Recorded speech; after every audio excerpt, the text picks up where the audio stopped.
Good morning guys, सुप्रभात। मैं कन्हैया कुमार एक बार फिर से आप सभी का स्वागत करता हूं डेली करंट अफेयर के सेशन में हमारे यूट्यूब चैनल बीएचयू एकेडमी के ऑनलाइन लर्निंग प्लेटफॉर्म पे। गाइस, आज है 18 जुलाई 2021 और 18 जुलाई 2021 को जितने भी राष्ट्रीय और अंतर्राष्ट्रीय स्तर के करंट अफेयर के क्वेश्चन बनते हैं, इनमें से टॉप 10 इंपॉर्टेंट करंट अफेयर के क्वेश्चन को इस वीडियो में डिस्कस किया गया है। ये सेशन 1 जुलाई 2021 से शुरू किया गया है और इस बीएचयू एकेडमी पर इसके पहले वीकली करंट अफेयर का सेशन आता था, उसके स्थान पर अब डेली करंट अफेयर का सेशन आता है। तो गाइज, इस वीडियो के साथ अंत तक बने रहें क्योंकि इसमें टॉप 10 इंपॉर्टेंट करंट अफेयर के क्वेश्चन को डिस्कस किया गया है जो राष्ट्रीय और अंतर्राष्ट्रीय स्तर के प्रश्न हैं। अगर बात इस वीडियो के इंपॉर्टेंट की जाए तो देखिए, ये किसी भी यूनिवर्सिटी में होने वाले इंट्रेंस एग्जाम जैसे कि बीएचयू, एयू, सीयू, सीईटी अथवा किसी भी 10+2 लेवल के जितने भी अदर कंपटीशन एग्जाम हैं उसके दृष्टिकोण से इम्पोर्टेंट है। तो चलिए सेशन को शुरू करते हैं।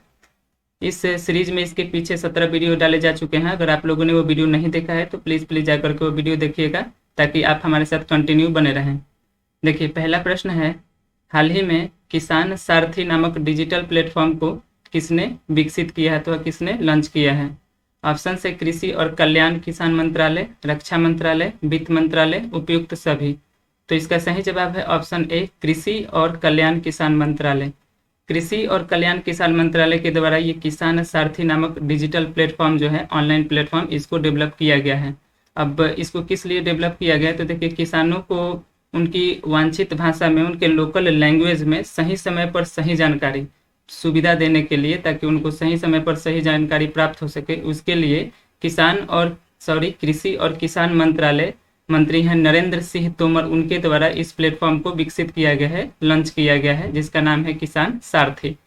किसानों को फसल को उनके खेत में किसान जो हैं उनके फसल को खेत से गोदामों में पहुंचाने के लिए, साथ ही साथ उनके बाजार के बारे में बताने के लिए, बाजार के जगह के बारे में बताने के लिए और उनके बिक्री से संबंधित क्षेत्र के बारे में बताने में भी ये जो किसान सारथी है ये मददगार साबित होगा और साथ ही साथ उनको तकनीकी हस्तक्षेपों में भी सहायता करेगा। किसान सारथी की यह पहल जो है दूर दराज के क्षेत्रों में किसानों तक पहुंचने के लिए भी टेक्नोलॉजी से रिलेटेड भी मदद करेगा और किसानों को सशक्त बनाएगा। चलिए आगे बढ़ते हैं। देखिए, दूसरा प्रश्न है, अंतर्राष्ट्रीय न्याय के लिए विश्व दिवस या अर्थात world day for international day कब मनाया गया है? ऑप्शन है 15 जुलाई, 16 जुलाई, 17 जुलाई अथवा 18 जुलाई। तो इसका सही जवाब है 17 जुलाई। 17 जुलाई को मनाया गया है world day for international justice अर्थात अंतर्राष्ट्रीय न्याय के लिए विश्व दिवस।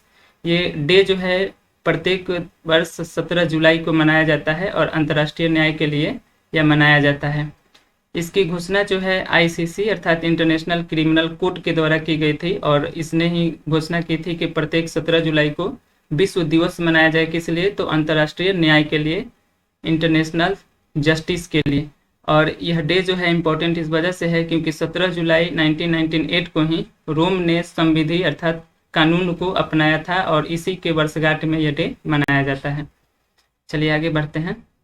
अब देखिए, तीसरा नंबर प्रश्न है, हाल ही में भारत की पहली पॉड टैक्सी सेवा कहाँ शुरू की गई है?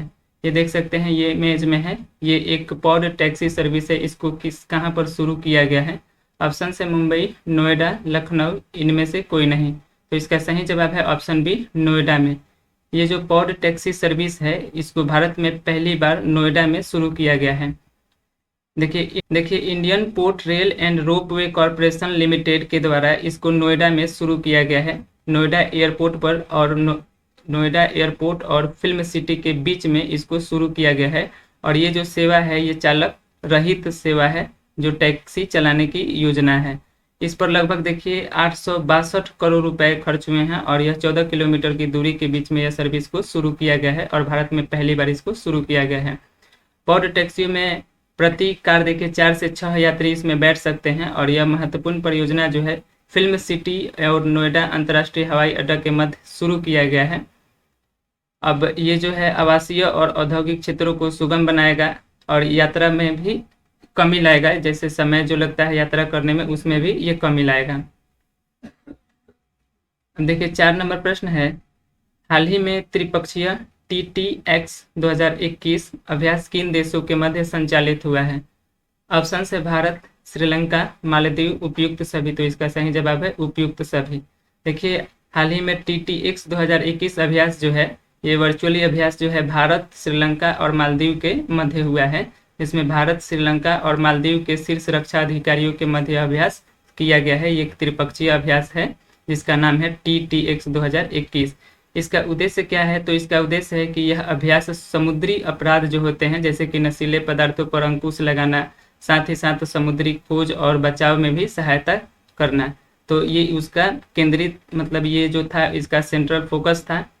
और ये जो अभ्यास किया गया है यह 2 दिवसीय अभ्यास है TTX 2021 और इसका उद्देश्य है आपसी समझ को बढ़ाना, आम अंतर्राष्ट्रीय अपराध के मुकाबले को कम करने के लिए सर्वोत्तम प्रथाओं की प्रक्रियाओं का आदान प्रदान करना। तो ये जो अभ्यास किया गया है TTX 2021, इसका मुख्य अभ्यास है कि जितने भी समुद्र से रिलेटेड अपराध हैं, जैसे नशीले पदार्थों या भी जो भी क्राइम होते हैं, उस पर अंकुश लगाना, साथ ही साथ अंतर्राष्ट्रीय जो अपराध है उसके लिए सर्वोत्तम उपाय ढूंढना। मैरीटाइम वारफेयर सेंटर के द्वारा इसको संचालित किया गया था और ये वर्चुअल था। मुंबई में इसका समायोजन किया गया था। अब देखिए 5वां नंबर प्रश्न है, हाल ही में MH-60R हेलीकॉप्टर को किस देश ने भारत को सौंपा है? ऑप्शन है जापान, श्रीलंका, मालदीव, अमेरिका। तो इसका सही जवाब है अमेरिका। अमेरिका ने हाल ही में भारत को MH-60R हेलीकॉप्टर दिया है। भारतीय नौसेना ने हाल ही में अमेरिका के लॉकहीड मार्टिन के द्वारा निर्माण किए गए MH-60R हेलीकॉप्टर को खरीदा है। 2.4 बिलियन अमेरिकी डॉलर की अनुमति लागत है इस हेलीकॉप्टर को और अमेरिका से विदेशी सैन्य बिक्री के तहत इस हेलीकॉप्टर को खरीदे जा रहे हैं। भारतीय कैबिनेट ने तत्कालिक अमेरिकी राष्ट्रपति हैं डोनाल्ड ट्रंप की ऐतिहासिक यात्रा से पहले फरवरी 2022 में ही यूनाइटेड स्टेट ऑफ अमेरिका से इन हेलीकॉप्टर की खरीद को मंजूरी ले ली थी। तो ये जो 2020 में ये मंजूरी ले ली गई थी और अब इसको अमेरिका ने भारत को सौंपा है। और देखिए इसको चलाने के लिए, इस हेलीकॉप्टर के लिए भारतीय क्रू का पहला बैच अभी यूनाइटेड स्टेट ऑफ अमेरिका में ट्रेनिंग ले रहा है। इस हेलीकॉप्टर को दुनिया का सबसे उन्नत समुद्री हेलीकॉप्टर माना जा रहा है। इसके पिछले वीडियो में अगर आप लोगों ने देखा होगा, हमारे सेशन के साथ बने होंगे, तो आप लोगों को पता होगा कि अमेरिका की बोइंग कंपनी ने अभी हाल ही में भारत के नौसेना को पनडुब्बी विमान P-81 भी सौंपा था। और हाल ही में अमेरिका की नासा ने अक्टूबर में अपना लूसी अंतरिक्ष यान भी भेजने वाली है, जो बृहस्पति ग्रह के क्षुद्र ग्रह है, ट्रोजन ग्रह, उसके बारे में रिसर्च करने वाला है। अब देखिए अमेरिका की बात आ गई तो अमेरिका जो है उत्तरी अमेरिका महाद्वीप में स्थित है। इसका पूरा नाम है यूनाइटेड स्टेट ऑफ अमेरिका, संयुक्त राज्य अमेरिका, और इसके प्रांतों की संख्या है 50। अमेरिका की राजधानी है वाशिंगटन DC, जो पोटोमेक नदी पर बसी है, और अमेरिका की मुद्रा है अमेरिकी डॉलर। अमेरिका के वर्तमान में राष्ट्रपति हैं जो बाइडेन और उपराष्ट्रपति हैं कमला हैरिस। जो स्पेस एजेंसी है अमेरिका की वह है नासा, और अमेरिकी संसद का नाम है कांग्रेस। अमेरिका की सबसे लंबी नदी है मिसौरी नदी, और सबसे लंबा पर्वत है उसका रॉकी माउंटेन। ये जो प्रेरी घास का मैदान है ये काफ़ी इंपॉर्टेंट है, कई बार एग्जाम में पूछा गया है। ये अमेरिका का ही घास का मैदान है, और विश्व का सबसे पहला जो लिखित कॉन्स्टिट्यूशन था वो अमेरिका का ही था। अब देखिए 6 नंबर प्रश्न है, हाल ही में भारत का पहला 5 स्टार होटल किस रेलवे स्टेशन पर बना है? ऑप्शन है कोलकाता, लखनऊ, मुंबई, गांधीनगर। तो इसका सही जवाब है ऑप्शन डी, गांधीनगर।